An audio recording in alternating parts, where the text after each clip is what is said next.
Good day, viewers. Welcome once again to another episode of News Echoes.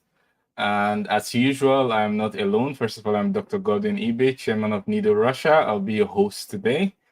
And of course, I'm not alone at the studio today. Joining me today, all the way from Toronto, is Sir George Chuku. Hello, Good Sir morning. George. How are you today? Good morning, Dr. Ibe, and good morning, viewers from around the world. Welcome to our Friday show where we talk about the international news. It's good to Yes, be here. yes. Today we're focusing on international news. And joining me is all the way from the heart of Nigeria is BD. How are you today? We can't get your video. Okay, we'll return back to BD in a while she sorts out technical issues. And joining us later, obviously, will be Massive Mark from Milan. In a while, he'll be joining us. So there's a lot to talk about, Sir George, today. Where do we start from? Do we start from the Russia Africa Summit to the ministerialist or the of sports? So there's just a lot to talk about. Well, what Much, do you think much we to should talk start with? about. I think we should talk about the coup in Niger Republic because Yes, the that's coup in something Niger else. Republic. Yes, I think that's Okay. Yeah, why not? I'll consider that. Okay. Joining us now is all the way from the heart of London, UK, Ambassador Nat Iyako. Welcome, Ambassador Nat. yay. Thank you very much, Dr. Ibe, Thank our you. Canadian envoy, Yes, sir. Sir Obi. Where is BD? It is BD will be coming. joining Okay, us soon. Just some technical issues need to be sorted out. She'll be joining us soon. okay. Well, yeah, we hope we didn't have to. Italiano, legend Okay, let me man. let me properly I, I, introduce Massive Mark all the way from Milan. Welcome, Massive Mark. thank you very much. I greet you all. It's good to see you, Ambassador Nat. Thank you so much, Dr. Godwin. It's good to see you, and Sir George. So let's do it as we've always been doing. Great uh, engagement here now. Thank you. Okay, unfortunately, I hope Billy will eventually join us later. Yes, but let's talk about the coup. Well, I think nowadays you can say coup in the world is becoming more and more popular, especially in Africa. I don't know if I'll be wrong to draw that conclusion, but the coup which we can see, do you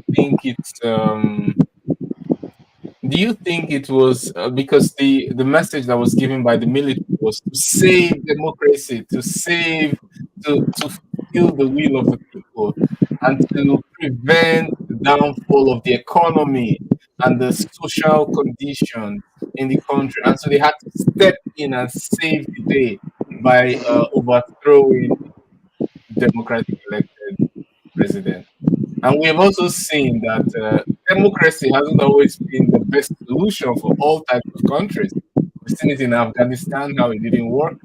We've seen it in maybe with Iraq, where it's working on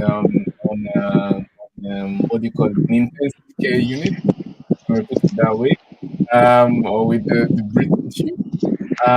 In Nigeria as well, we've seen a lot of complaints both by the EU observer team that came for the election and who said the elections were conducted properly. So we cannot also argue that democracy is a one shoe that fits all kind of system of government. But yeah, here we have it, a coup, military coup d'etat. I think I would like to start with Sir George Chuku. Please, could you throw some light on this? What do you think? What is really going on? Well, I think what is going on is because, post-pandemic, there are so many things. Some countries were able to, you know, uh, drag themselves out of the problem that the pandemic caused for 2 solid years. So some other countries are having difficulty to try to put themselves economically and diplomatically and otherwise. So what we're seeing here is a whole nation that is completely and absolutely dissatisfied with what was going on in their country. And I believe that the military came in because if you listen to the voice and the tone of voice that they're using, it is not something that stemmed out of, out of we want to kill everybody, like what happened in Ghana. This one, they wanted to have a peaceful coup. They want to preserve the president's life. They want to preserve his family. They don't want the chaos in the country. But I believe that it stemmed from, a complete and absolute dissatisfaction of the president or the ruling class, unable, unable to sustain the economy of the country at the same time. So that's what I'm seeing here. Although the international world is coming in and saying, like France, the former colonial master, is saying that this coup is not final. And the reason why they're saying so is simply because of the tone of voice of these young people doing this. That's what I'm putting it to you. Is the military leader in France actually was almost approving of the coup. I'm not quite sure whether this is true or not, but I was reading it this morning. Who was approving of the coup? Yeah, the military leader of France, and I was reading it this morning. I'm like, how could they be saying that they approve of the coup and yet saying that it is not final? So maybe somebody misprinted something when it was being written, but in actuality, the man is still healthy, and I believe that nothing is going to happen to him. Maybe they are planning, trying to find a way. Maybe there will be Didn't we see this? Didn't we see this in Ukraine in 2014? Didn't we? So is it a case some coups are allowed, some coups are fine, are fantastic, while some are bad? But I want to really quickly talk about, so I can give others an opportunity to talk. When you were saying that democracy is not designed for every community, every society, it hasn't worked. I said it hasn't worked. It hasn't been a one shoe that fits all. You know what? I honestly believe so. Because there are some countries, some places you go to, the way they think, the way they act does not fit in. So, for such countries that have refused to come out of the past of the way of thinking, I believe that some of these countries, and even as a matter of fact, some of these European countries and even US agreed. If you look back, way back, who was, when you go to Iraq, the man that was killed in Iraq was their boy. Was he not? The former leader of Iraq, the military leader of Iraq. They supported him for many years. Saddam Hussein. Yes, until things went, south. Same with Gaddafi. Same with Gaddafi, same with Egypt, as a matter of fact. Yeah. So some of these things, when we look at it, we can take it with a grain of salt. Same with sorry to interrupt you. Same with this Osama bin Laden. Osama bin Laden. So, do you see that? So what happens with that is when the public, starts saying, no, they turn against their own person. So sometimes you look at it with a grain of salt and see whether the society at that moment, can accept that kind of democratic rule, which I believe is the best way, but it doesn't fit all. And like you said, I agree with you there. Okay, very good, very solid points. I would like to first of all welcome BD all the way from the heart of Nigeria, Lagos. Welcome, BD. Our princess. Thank you, Dr. Ide. Okay, I also like to welcome. Thank you. I also like to send a message to Massive Mark backstage. Your microphone. Yes, please. Okay. Now I would like to ask Ambassador Nat. To please comment. What do you think about the coup? And is it now something to celebrate? Is it good in one case and maybe in other cases bad? Were they saving the country from trouble? And is it supported by? Is it the right thing to be supported by even Western leaders at the moment? Well, what is happening in Niger Republic, our northern neighbor, is a very funny thing. It's because from what we are hearing, initially it was the presidential guards who locked out the president from maybe his his palace, and they now said they were taking over. Meanwhile, I thought Niger had a military, a standing army that is serving the whole nation. It is now secondary that the military in Niger we are supporting the boys in the presidential palace. It is very funny. So whom are they going to produce at the head of state? Is They it were the boys? Is it the boys in the presidential palace or the military in Niger? It is very they funny. took orders. They took orders, obviously. Yes, it must have been others because they couldn't have done it by themselves. Obviously, they'll be hanged if it wasn't unsuccessful. Yes. Obviously, isn't Well, it true? so They would have if been I hanged. take it from there, is it the former colonial masters, especially France, actually what they wouldn't have been that coup taking place if France was not aware and approved of it. But Mhm. but the problem in Niger is that we have heard of this Wagner. Troops who wanted to attempted to stage a coup in Russia. They are heavily present in Niger as we speak, and the problem with Niger too also they really don't want the French people again, and they have said it in many ways, but it looks like the Only the French president. didn't get the memo. They didn't get the memo. Only They the didn't get French the memo. didn't Or get the memo. they got the memo but didn't understand the language or the communication. So The dialect of French. yeah, the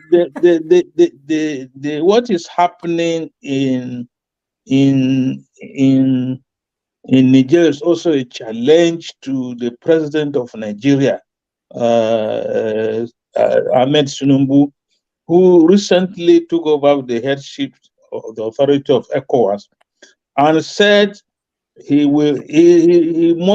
almost made a personalized statement saying that he will not allow any military coup in any West African country, forgetting that even I mean, the street is occupying now, as far as I'm concerned, was a civilian coup. We are not even yet sure. We are not sure how INEC and himself managed to declare him as the president with the election result and so many other things happening. And the Nigerian, I think it was Anyanwu for the former Secretary General of the Commonwealth, saying that Nigeria should watch his back, should watch her borders, because definitely these people will infiltrate. So many of them, even some of the coup plotters or the unsuccessful coup plotters, will simply walk into Nigeria. They don't even need any vehicle to use to walk into Nigeria, Because and we know. Buhari had given them free visas and free entrance into Nigeria. Yes, Remember that? and we know that the immediate past government of the APC under Buhari, they were so scared. They were afraid that there could be a coup in Nigeria. You couldn't rule that out. There were rumors here and there.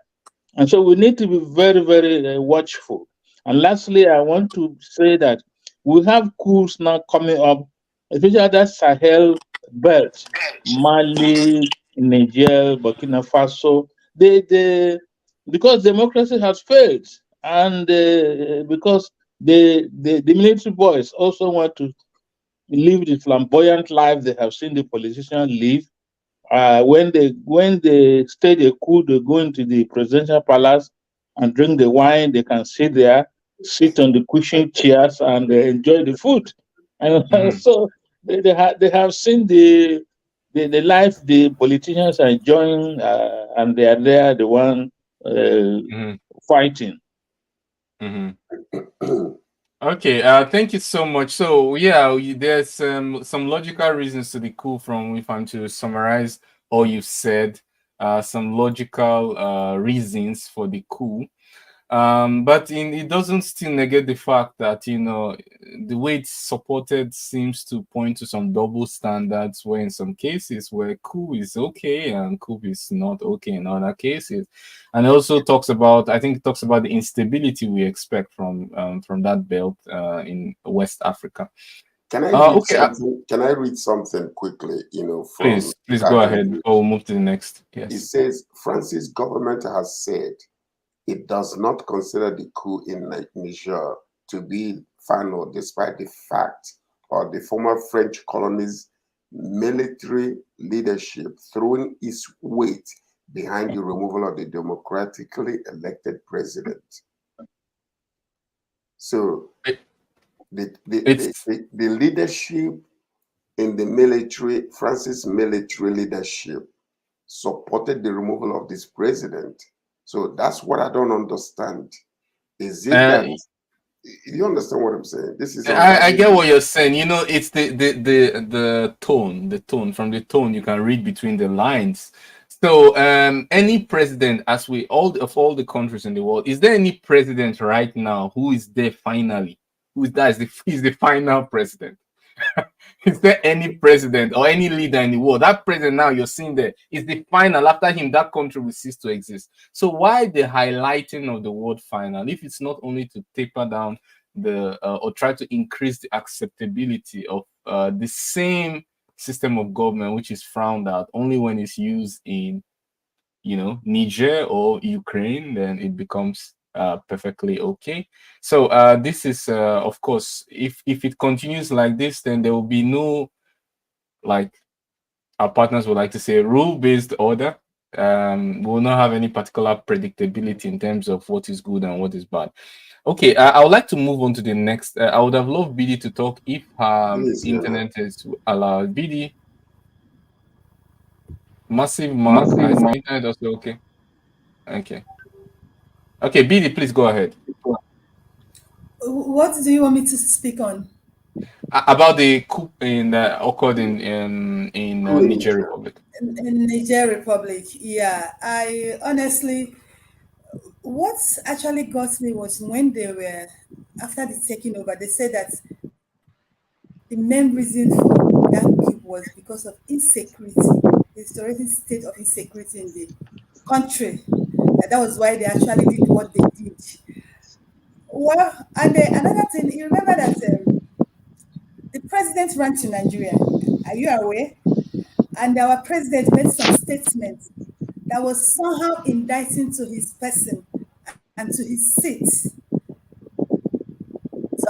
Okama was saying, why is it that Africans don't like good things? Why must they go on queue?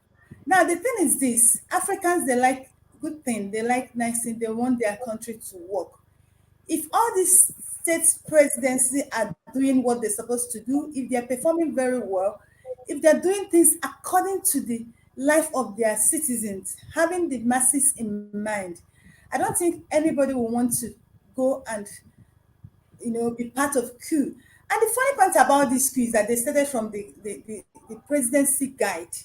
I don't know. I'm still trying to put my hands across that. How did he manage to initiate this? Is it because of the closeness or what? How did he manage? Because it started from him. He actually started this process, and it's worked. Now the thing is this. Pardon me for what I was about to say. It has happened in Nigeria Republic. Nigeria is just a stone. They are our next door neighbor. They are close to us. Can Nigeria learn from this? Yes, I think this is the kind of things we need in Nigeria now. Yeah. Oh, okay. I'm not sure I would support that line of Mm, thought. I'm not. mm. I wouldn't support that line of thought. We think I that know we it's should not. have. We should support the right standard every time. In the right way, respect the will of the majority. I mean, Massive whereby the Mark, people, you're Yes, whereby the sorry. I people Sorry. will Let, let, refuse to let's do go the to. right thing. I will support what it is saying. No, I'm not scared of putting it out. I mean, let's be honest, gentlemen. Can you hear me? Let's be honest with Yeah, we can hear ourselves. you very well. Democracy worked in Africa? No. I mean, let's leave trying to be. There's something called being politically correct. That's what we do every time. Like BD will say, we want to be correct. Everybody wants to be political. Want to say things the way it is. Let's leave it like that. But it has not worked for us. Democracy has rather inflicted more pain to Africa than any other thing. Some people are the ones that have really enjoyed this democracy. Very handful of politicians in Africa, in all of Africa, Nigeria, Ghana, Senegal, all of Africa, just some minor, small group of people. So if it's not working for the masses, if we have in Nigeria, we're about 200 and something million people, and in fact, 1/3 of that population is below, extremely below the poverty line. Half of that population is just managing to stay alive. So we're deceiving ourselves. Let's be honest. It's pure deceit. I mean, what about thinking of doing what we were doing before that helped us? Maybe we could go back to our traditional way of doing things, or maybe we could choose another pattern. But so far, this whole thing is not working, Right. and that's why we're seeing this in Niger. Do you know? Right, Massive Mark. Massive Mark, morning, sorry to cut you short. okay. Massive But Mark, I sorry to want to cut you say short. this morning, the Okay. Niger army is backing up and saying they support the coup. That's the army. The Niger Republic coup leader says the army is backing him up and they support it. You know, and the Okay. president is in his house and he's yelling and shouting. And Okay, we have to taking move on, Massive Mark. We have to move on from this. Thank you so much. I would like us to move on to the next item on the agenda, which is the Russia-Africa Summit. It's since it's been held, it's been an opportunity for Russia to engage more directly with African leaders. It's usually not so easy to organize a. First of all, I would say there were some successes. I would like to say some of them. It wasn't up to how would I say, from a subjective point of view. I personally would say it was great, but it left a little more to be desired. At this particular today's event, rather this year's event. But I understand how very difficult it is to organize such event of that magnitude. Although many reading according to Russia Today, which is an official publication of in Russia, it says 17 African leaders attended. We also have Le Monde France, who says about 20 or less than 20 would attend. And this is not the 54 African countries which we have in Africa. I think last year was about 40 something leaders, if I'm not wrong, who attended last year. 43 leaders last time. Yeah, 43 leaders last time, and now it's less. And also some organizations weren't really carried along or invited at this year's event. Let me come in. So, Godwin, can I say something? Putin is trying to strengthen ties with Africa, and he's doing a great job. Let's be honest. I mean, this time I'm on your side on this one. Putin is doing a great job. Do you know that Putin wants to bring a system of farming that will make Africa grow its own grain? And yes, you see that thing, as little as it sounds, that's a big project there. You know why? Because the grain has so many things, so many processes that will be derived from it. So that's not all. That's not all. I will come to you. I just want to quickly go through the things that were said this year, or the things that were achieved in this particular summit. So President Putin claimed that 70% of grain from Ukraine ended up in EU countries. So the grain deal was a bad deal because most of African countries didn't receive it. And in fact, African countries received less than 3%. And then also, Russia agreed to supply free of charge grain to some African countries. Russia says it is ready to supply African countries with 25 to 50,000 tons of grain for free and to provide free delivery to Africa. Free delivery. It also says that it is ready to replace Ukraine grain in Africa against the backdrop of record harvest. So apart from we also had some other deals that were made, like fertilizers that were supplied, which is very, very important for the growth of crops or agriculture. So we can see that the grain deal, even if playing the devil's advocate, somebody says maybe Putin isn't completely right, but the figure that Africa received, let's say 5%, let's say 6%, but that's still very, very vastly unfair. So was it fair to Africa? And do you think that this Russia-Africa summit really is a win-win for Africa in all regards? So let me go to Sir George, and then I'll come back to Massive Mark. Sir George, what do you think? Well, I mean, I can see the advantages of the move that Putin is making, and I believe that it might be what I call a two-sided type of benefit.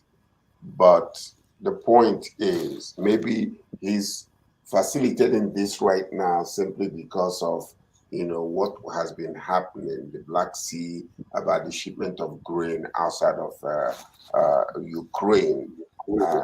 So maybe he's backtracking a little bit, just to save face. Maybe, I say maybe, or maybe he is the human compassion in him is actually working out, seeing the starvation in many countries. But either way it goes, Russia is a country that needs that type of collaboration with other African nations, because you can't just say that America or Europe or France, should be the only ones that are controlling. They used to be afraid of China. Right now, Russia is rising up. Now, you remember the last time that some leaders African leaders went to Russia to talk about the Ukraine war, Ukraine and Russian war. And they were demanding that they stop the war because it is affecting the world economy. So maybe this is some of the things that are, inspiring our Russia or Putin to come forth with something that is good like this that will benefit other countries. So as far as I am concerned, not one colonial master is supposed to hijack the whole entire continent. If it fits good with you, and if the marriage is good between Russia and some countries and they're benefiting from it, I mean, they should look into that very seriously. So I'm in support of what is really going on right now. And I'm happy because, to be very frank with you, a lot of countries are starving. They are going through literal hell simply because of this war that is happening. And other things that are happening also, not only the Russian-Ukrainian war that is happening around the world that is causing what you call Syria. We have forgotten Syria so soon. People are still dying in thousands, tens of thousands, every single month. Exactly. But it's just not the front burner of mainstream media, because it's not. Palestinians and Israelis are killing themselves every day too. Yes. So we focus on what the media wants us to focus on, and a human life is as important as how the media decides to cover it. Well, so it seems. Exactly. So it seems. We've seen a human who just disappears from the globe in a little village in Syria will not get much coverage if that citizen's life doesn't have enough geopolitical significance. And that is a very sad truth. Before we go off, Dr. Ibe, like I said, I closely studied this whole Russia-EU summit. And Russia-Africa. Russia Russia-Africa Africa. Summit, I had a change of view, mindset, towards what I used to think before, because one major thing Russia said on that meeting is the grain, like we said, the production, coming to help Africa grow its own grain. You see that statement alone shows how Russia is thinking, because the colonial masters, like George said, never did this. The colonial masters didn't teach most of these wealth production machineries. They didn't. They just carry you along in their own wealth production, and you even pay to get from their Massive production. mark, massive mark, So massive mark. I think we yes. should not celebrate yet. This is what they are offering.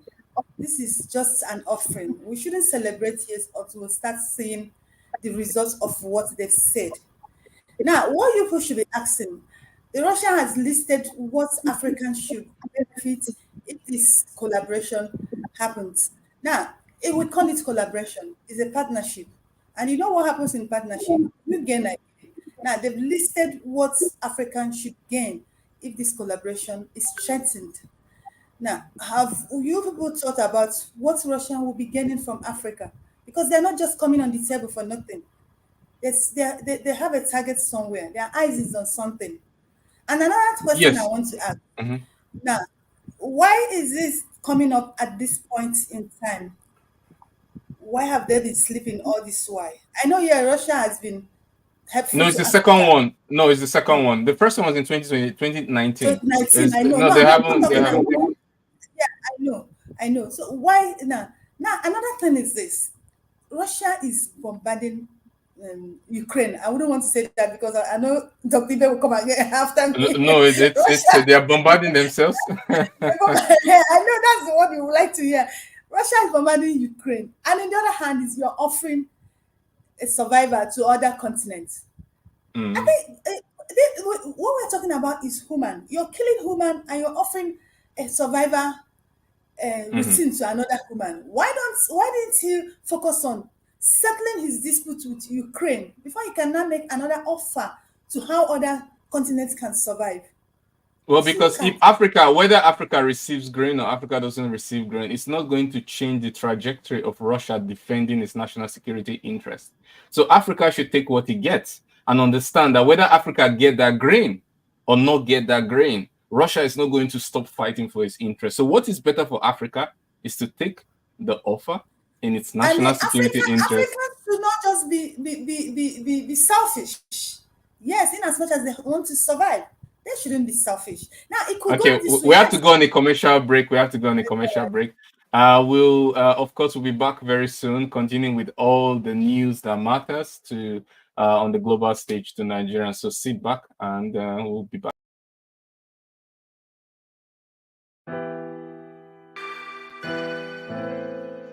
Schengen Story magazine is an African international bi-monthly magazine based in Milan, Italy, and founded in 2016. The publication focuses on personalities, fashion, style, entrepreneurship, and culture for Africans. Though articles on food, movies, fitness, music, travel, sports, technology, and books are also featured. Our lives full of best stories. A lot can happen in a month. Expand your mind, change your world. Get Schengen Story magazine's full editions. Celebrating Africans make an impact. Read better, the inside story. Your fashion magazine for a better lifestyle. Inspiring stories for you. Your monthly dose of entertainment. A better mind keeping you updated. Hashtag Schengen Story magazine. Get Schengen Story magazine full editions.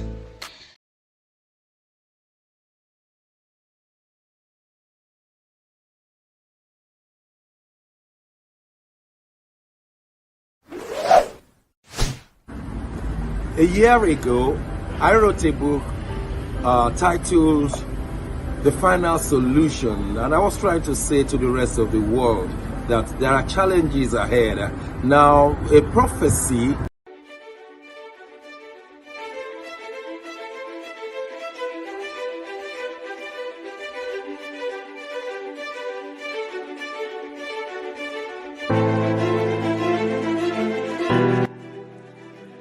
Hi there, I'm Mary Keurig, and I am a businesswoman in the United States, but I'm also the Global Content Vice President for the Sub-Saharan Open University in Nigeria.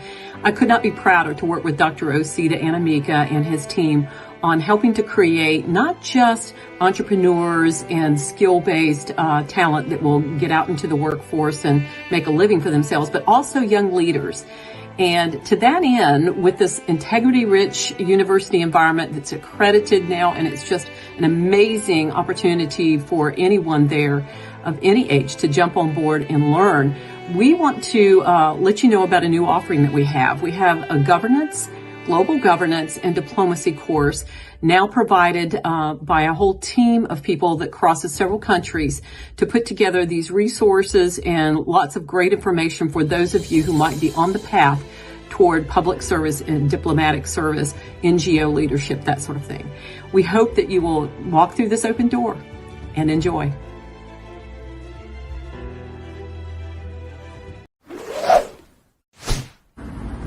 A year ago, I wrote a book titled The Final Solution, and I was trying to say to the rest of the world that there are challenges ahead. Now, a prophecy did come, and that prophecy is coming to pass.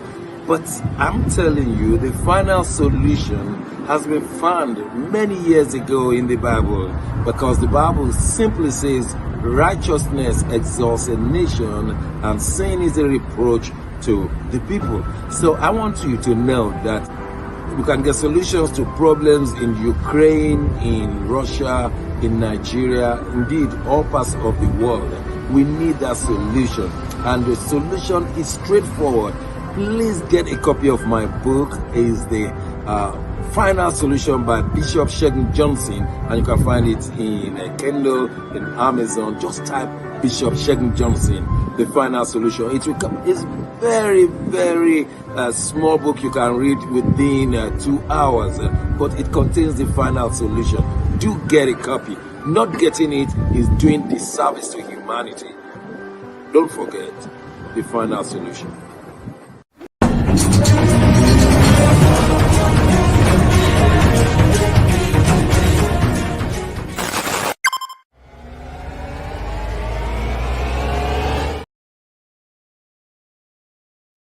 Hello, welcome back. So we continue from where we left off. We're talking about things that matter to Nigerians that are happening around the globe. So joining me once again is Ambassador Nati Yakwo and BD from Lagos, Nigeria, and Sir George Chukwu from Toronto, Canada, and of course, Massive Mark from Milan. Now, I would like us to go straight to something that I think that will excite lots of Nigerians around the globe, and that's the performance of the women's team, stunning Australia, and eventually winning, I think 3-2, to inch closer towards qualification. Now, I would like to start with BD, considering the fact that it's a female sports team. There's a lot to celebrate, but should we temper our excitement? Do we deserve this victory? And did our Ministry of Sports contribute enough to this victory? Can we expect more? My dear, they did not contribute enough to this victory.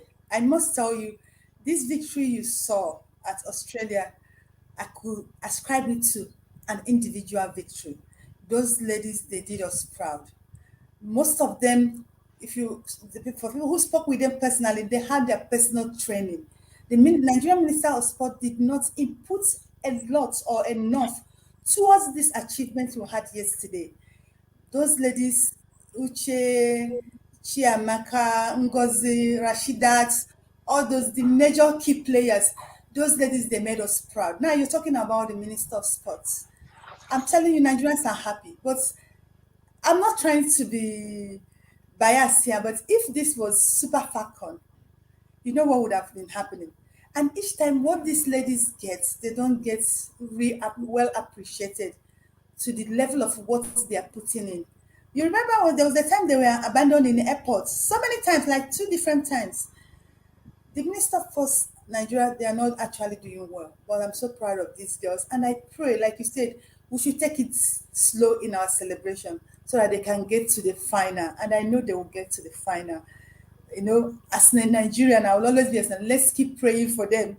Because the time for practice Thank has passed you. so that they will Thank you get to so the much. final. Thank you so much. Our ambassador Nat, all the way from London. Please, what do you think? Are we you've been in the diplomacy front and closer to the inner workings of the government. Do you think that there's a system in place to correct these lapses? Or do you think that these accusations by BD are false, patently false, and there are already systems in place that are dealing with it? Or rather, in other words, this victory was a well-deserved victory by our dear Ministry of Sports. Thank you very much. I want to absolutely agree with BD.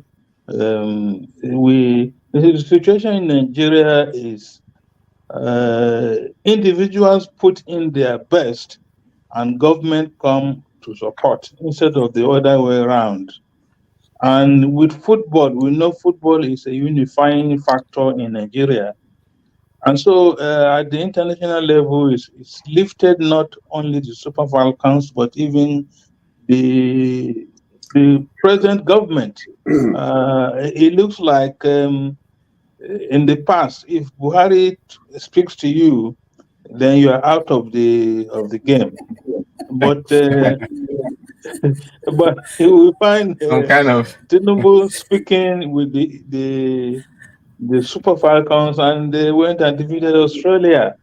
And we see the first lady too very enthusiastic about her babies, and she will go all the way to continue to support them.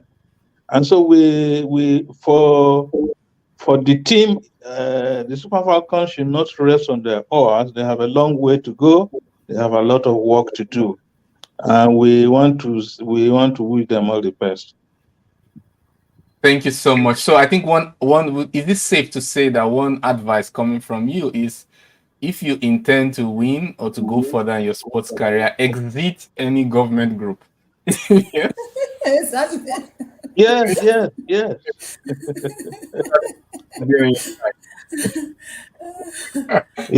Okay. So I think now in the chat, the ladies are probably leaving the chat.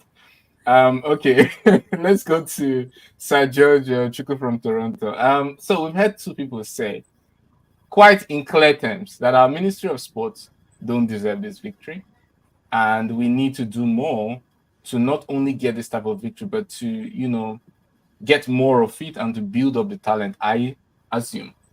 What do you have to say concerning this? Well, a balanced, great government will see every aspect of participation from their country to be a whole, some type of thing that will help the nation. In the past, you used to see it a little on TV, but now it's all over. So what you are seeing, Nigeria has been a country, the government of Nigeria concentrating basically on a smaller part of things and how they're going to be able to, hijack the money. What can we do to send it out outside of what country would I take the money to? It started with Nollywood. Nollywood came out, the government will not do anything with them.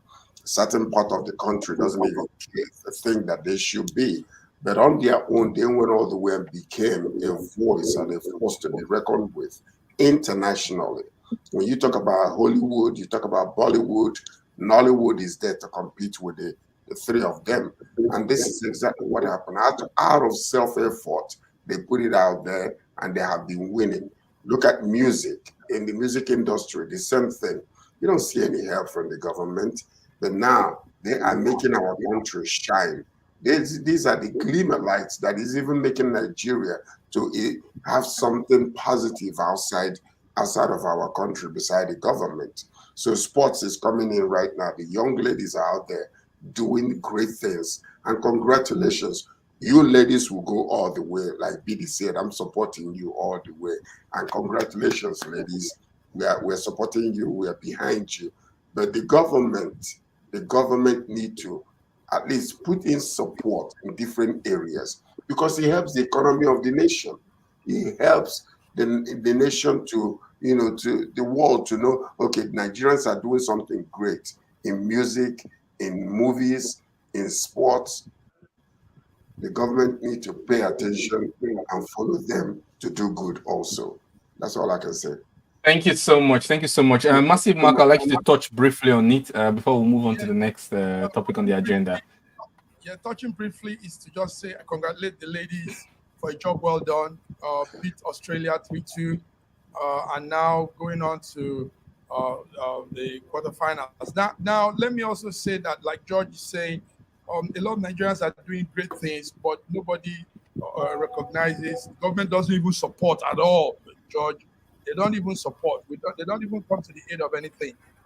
Yesterday, here in Milan, Italy, we had a Nigerian player from Villarreal. He's coming from Villarreal. Samuel Chukwueze. Samuel Chukwueze was signed to AC Milan yesterday, and it's a big one for us. I got the call. They called me and said if I want to pick a story on that, and I did. I also got a photo of him. So Nigerians are doing things, and a lot of people don't recognize. Government doesn't support. Government doesn't come to anything that Nigerians are doing all over the world. So that is Samuel Chukwueze, and he's going to be in AC Milan. The contract is signed till June 2028, and he's going to be playing forward for the team. We call that AC Milan here. We call them Rossoneri. Rossoneri is what we call them.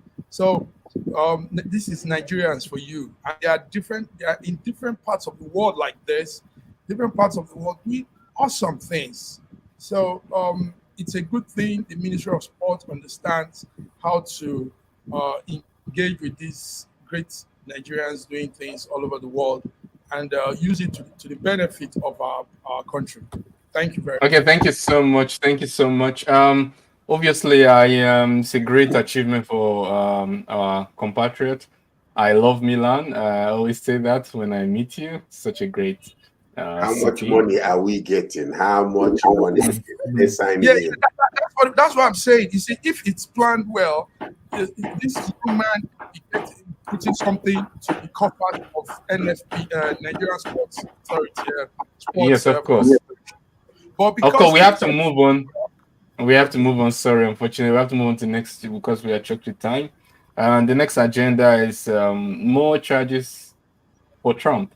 And when I talk about this case, I always look at our fellow panelist, Judge Chuko. Trump is not he's not my man. But okay, but it doesn't stop me from thinking aloud. And if you may permit me to say this, more charges brought against Trump. And I was trying to just, do a little investigation, find out what is this charge. The charge was that he asked his staff to delete a video from Florida Lamargo Estate. And then I was like, deleting, what does it remind me of? Hillary Clinton. She deleted a whole thousands of mail from an email server. And she's free. But one video, Trump asked to delete. Asked. Not deleted, but asked to delete. He's charged. And I begin to wonder, what is going on?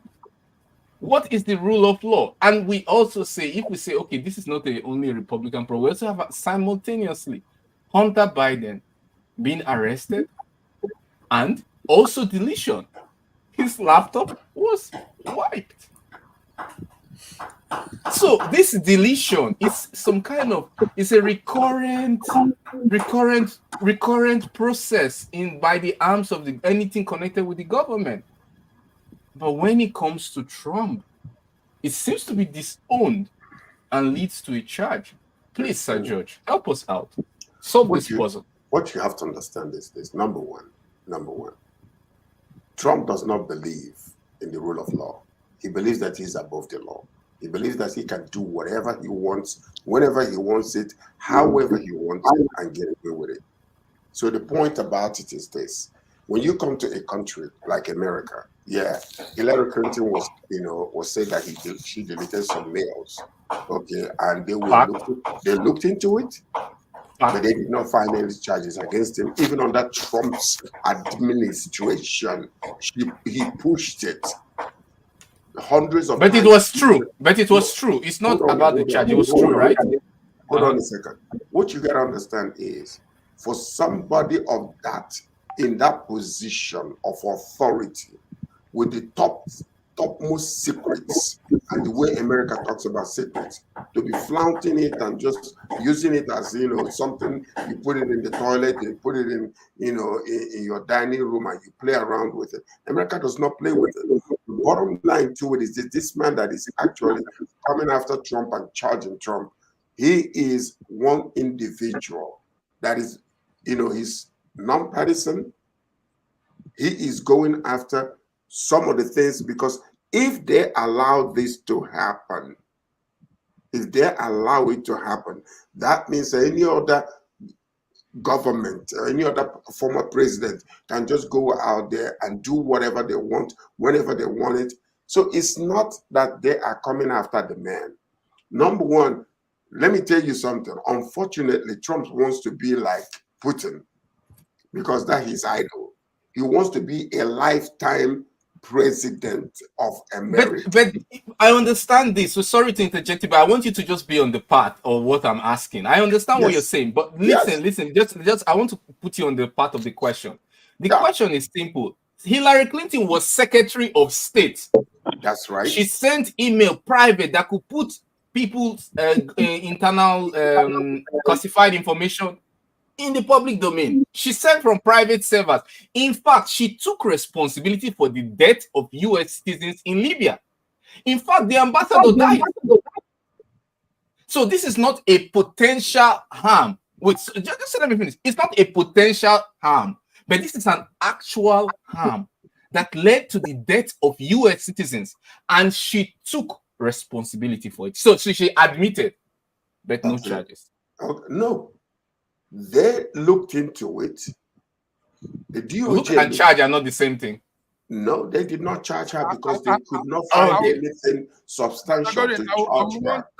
So Ambassador Nat to also say something from the diplomatic angle of it, because you see, it would look as if Massive Mark. Wait a minute. It will look as if. Let I just finish. I'm trying to understand. Okay. It will look as if they are targeting Trump unnecessarily, but they are not.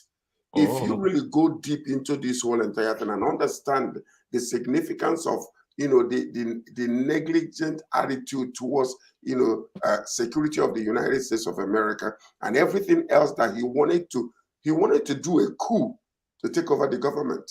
That's exactly what he did. So all these things Trump was not a Sir George, all I'm hearing is it looks like black, it feels like black, we see black, but it's not black. That's all I hear. Let Ambassador Nat, please throw some more light, because all I am saying is it feels like black, it looks like black, it exactly feels and touch. You can touch, you can see, you can hear it like black, but it's not black. It's an independent part of the government. They know what they are doing. They are bipartisan. They support. They know exactly what they are doing. I am not passing judgment. I'm only highlighting fact. Two different standards being applied, whether for whatever reason you said, but two different end results. Look and charge are not the same thing. You have to. Ambassador Nat, please go ahead. Okay. Thank you, Miss Sir George. Well done. Well done. In politics, especially in the 21st century, you have to play smart.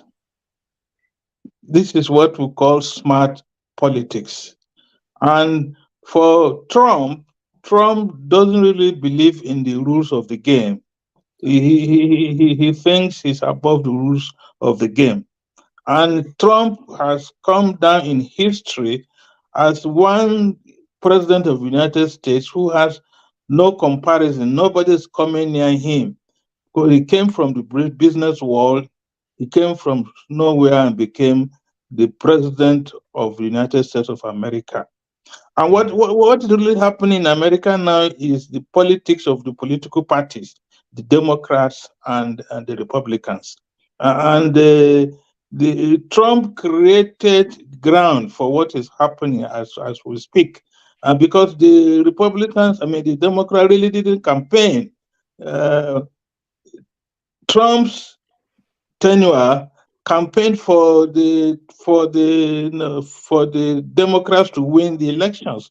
If not, somebody like Biden could not have come into the American politics, even though we know he had been vice president for many years.